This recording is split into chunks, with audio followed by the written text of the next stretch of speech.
Washington, this is VOA News.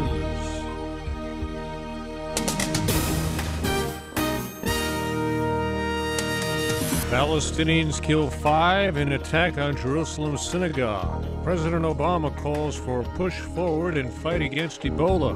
I'm Ray Kouguell reporting from Washington.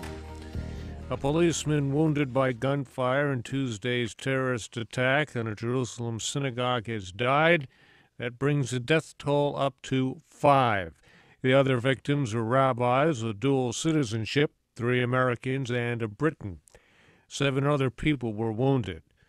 2 Palestinians armed with guns, knives, and a meat cleaver burst into the synagogue during a morning prayer service Tuesday and attacked worshippers. Police shot the 2 terrorists to death. Palestinian President Mahmoud Abbas condemned the attack, but the militant group Hamas celebrated it as another act avenging Israeli occupation of Palestinian land. Here's Mark Regev, an Israeli spokesman. This morning's horrendous terror attack in Jerusalem against innocent worshippers is motivated by the same hatred, by the same Islamist extremism that beheads innocent civilians in Iraq and Syria. Israeli Prime Minister Benjamin Netanyahu ordered police to tear down the homes of the 2 attackers and speed destruction of houses belonging to those behind earlier terror strikes. Russia's President Vladimir Putin is accusing the United States of seeking to subdue his country just days after getting a frosty reception at the G20 meeting in Brisbane, Australia, and fresh accusations that Moscow is putting increasing military pressure on Ukraine.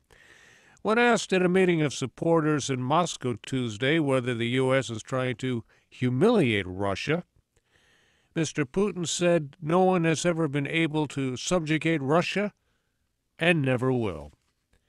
This is VOA News.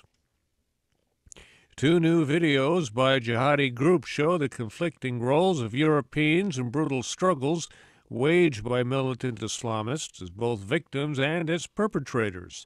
One shows French and Dutch hostages pleading for help. Another appears to show a Frenchman and possibly another involved in an execution of Syrian soldiers. Lisa Bryant reports. French authorities confirmed that a new video showing Frenchman Serge Lazarevich asking France to help liberate him was authentic. The video was posted by Al-Qaeda in the Islamic Maghreb, which captured Lazarevich and another hostage 3 years ago in Mali. The other hostage, Philippe Verdon, was shot dead in 2012. The video also shows a Dutch hostage.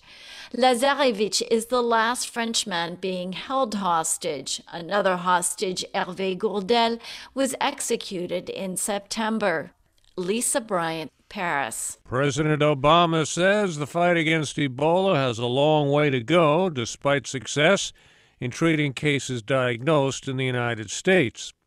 Speaking Tuesday at the White House after a briefing with his Ebola response team, Mr. Obama said the continuation of the outbreak in Africa makes clear how important it is to sustain the fight against the disease. The bottom line, though, is that we know how to treat this disease, given that it has emerged as such a large, significant outbreak in these areas.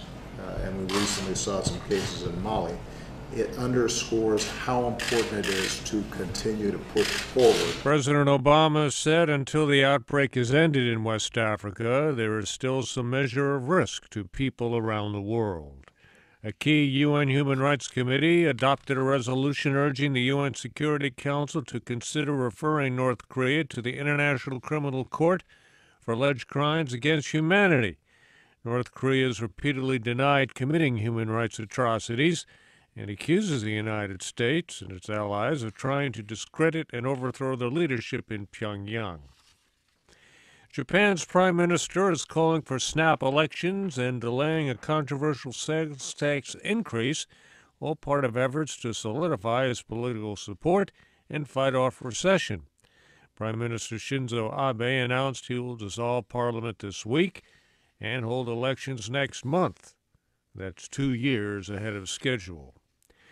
A new report just out says the number of people killed in terrorist attacks rose more than 60% between 2012 and 2013, due largely to unrest in the Middle East and Nigeria. The report by the Institute for Economics and Peace says there were just under 18,000 deaths from terrorism in 2013, up about 7,000 from the year before. The Australian-based group says more than 80% of those deaths occurred in 5 countries. They are Iraq, Syria, Nigeria, Afghanistan, and Pakistan. I'm Ray Kouguell in Washington. That's the latest world news from VOA.